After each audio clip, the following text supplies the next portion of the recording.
রাখে নাই। তো আসি এবার আপনাদের কিছু লতি দেখাই সুপ্রিয় কৃষক ভাইরা।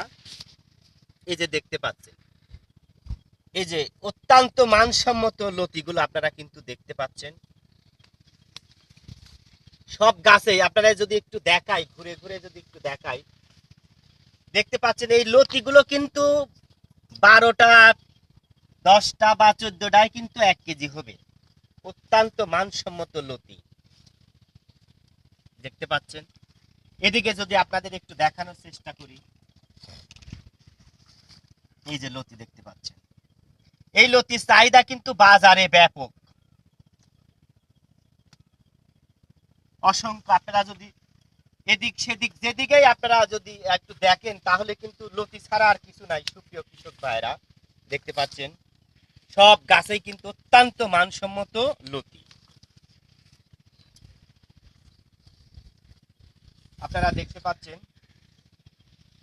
তো যাই হোক, সুপ্রিয় কৃষক ভাইরা, আসি আমরা এবার। আমরা কিন্তু এই কচু চাষ নিয়ে একটি গবেষণা চালিয়ে যাচ্ছি। গবেষণাটা কি? আমরা এই কচুর গাছের একটি চারা থেকে আরেকটি চারার দূরত্ব দিয়েছি মোটামুটি 1 হাত এবং মাঝে গ্যাপ রেখেছি 1.5 হাত। তবে আমরা গবেষণার কি নিয়ে গবেষণা করছি কচু চাষের উপর, আপনাদের একটু দেখাই। সুপ্রিয় কৃষক ভাইরা, আপনারা দেখতে পাচ্ছেন আমরা কিন্তু এখানে 2টা চারা রোপণ করেছি।